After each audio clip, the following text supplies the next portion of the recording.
सेठ साहब कैसे हैं? लगता है कि किसी बड़ी तैयारी में हैं। अल्हम्दुलिल्लाह हम ठीक हैं, बस यही अपने लड़के का रिश्ता देखने जा रहे थे। सेठ साहब अच्छा, बड़ी खुशी की बात है। लड़की वाले कैसे लोग हैं? वो भी अमीर कबीर बड़े मालदार लोग हैं। तब तो दान दहेज भी खूब देंगे। क्यों नहीं, दान दहेज वाले नहीं होंगे तो हम रिश्ता ही नहीं करेंगे।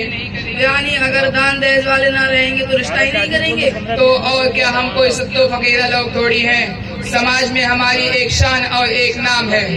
इन्ना लिल्लाहि व इन्ना इलैहि राजिऊन। अरे इसमें इन्ना लिल्लाह पढ़ने की क्या बात है?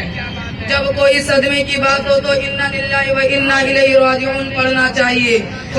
इसलिए मैंने इन्ना लिल्लाहि व इन्ना इलैहि राजिऊन पढ़ा। खुशी की बात को आप सदमा कह रहे हैं। एक अमीर कबीर इलाके का इतना बड़ा सेठ लड़की वालों के घर पर घोड़े जोड़े जहेज का भिखारी और सवाली बनकर जा रहा है। इससे बड़ी सदमे की बात और क्या हो सकती है? अरे आप अपनी जबान को लगाम दीजिए। क्यों? आप मेरी हैसियत जानने के बावजूद आप मुझे मंगता और भिखारी बना रहे हैं। ओह, मुतअद्दिद कारखानों, दुकानों, अनगिनत प्रॉपर्टीज का मालिक लड़की वालों से जब तिलक, मंगनी, घोड़ा जोड़ा और दान दहेज का डिमांडो मुतालबा करने लगे तो इसको मंगता नहीं तो फिर क्या कहेंगे? शट अप, खबरदार। अब जबान से एक लफ्ज भी निकला तो गाग लगाकर जबान को जड़ से खींच लूंगा। सेठ साहब आप तो बहुत नाराज हो गए। चुप तेरी, चुप तेरी, चुप तेरी। से काम लीजिए। शेख अकील साहब ने कोई गलत बात थोड़ी कही है। इतने बड़े इल्जाम और झूठ को आप दुरुस्त बता रहे हैं। सुनो सेठ साहब, लड़की वाला अपने जिगर का टुकड़ा देता है, उससे बड़ा दान दहेज और कुर्बानी क्या होगी? लेकिन लड़के वाले मुख्तलिफ इला बहाना से मुख्तलिफ शक्लों में लाखों रुपए नकद, किस्म किस्म के महंगे महंगे भारी भारी सामानों, फर्नीचर्स, 4 व्हीलर और 2 व्हीलर तो वसूलते ही हैं। उसके साथ साथ बारात की शक्ल में लुटेरों डाकुओं की भारी फौज लेकर लड़की वालों के यहाँ खाने पर भूखे भेड़ियों की तरह ढाबा बोलने पहुँच जाते हैं। सेठ साहब अब आप ही बताइए कि ऐसा करने वाले को आप क्या नाम देंगे? मंगता, डकैत या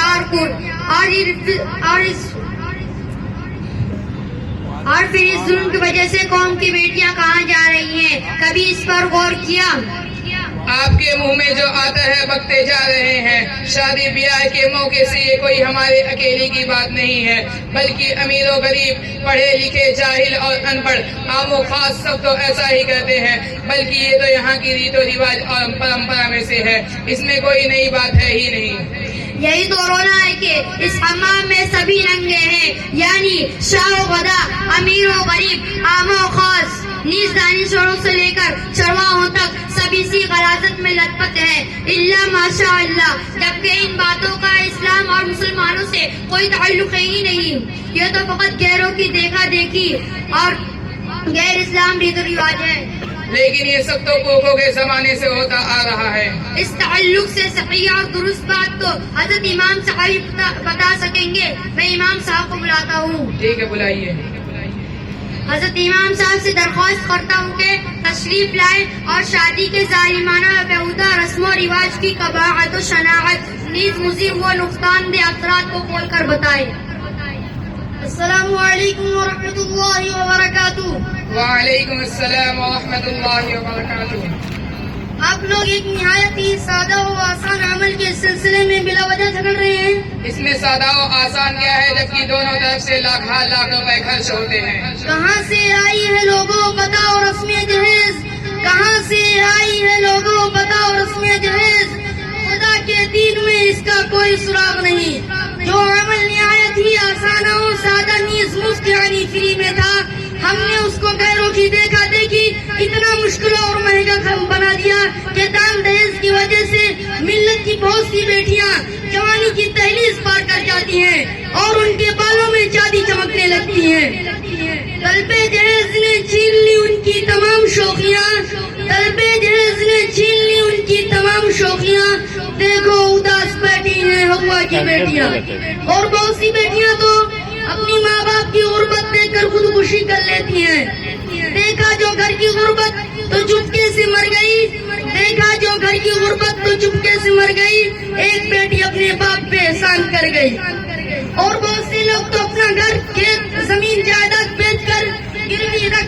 सूद ब्याज पर रुपया पैसा लाकर अपनी बेटियों के हाथ पीले करते हैं। ऐसा ही मीर तकी मीर अपनी एक लौती बेटी की शादी अपनी हवेली का सौदा करके किया। किसी ने उनकी बेटी से शादी के रात कह दिया, तेरे बाप ने तेरा घर बसा दिया अपने घर को उजाड़ कर। बेटी ये सदमा बर्दाश्त ना कर सकी और शादी के रात मर गई। मीर तकी मीर बेटी को देखने उसकी ससुराल गए और कफन की चादर हटाकर अपनी जिंदगी का लाफानी शर्क कहा। अब आया ख्याल है आरामी जा इस नामुरादी में, अब आया ख्याल है आरामी जा इस नामुरादी में, कफन देना तुम्हें भूले थे हम असबाब शादी में। और बहुत सी बेटियां तो ना समझी में गैरों के साथ भाग कर मुर्तद हो जाती हैं। गुज़िश्ता चंद सालों में गैरों के साथ भाग कर मुर्तद हो जाने की जितने वाक़यात पेश आए हैं, शायद कि उससे पहले कभी ऐसा हुआ हो। इन्ना लिल्लाहि व इन्ना इलैहि राजिऊन। लानते जहेज की गलाज़त और गंदगी में ये मुआशरा और समाज लथपथ ही नहीं, बल्कि उसकी दलदल में ऐसा फंसा और धंसा हुआ है कि उसको कौम की इज्जत और हुर्मत की कुछ भी परवाह नहीं। बाज़ आक़िबत नांदेशी की वजह से पूरा मुआशरा और समाज बर्बाद हो रहा है।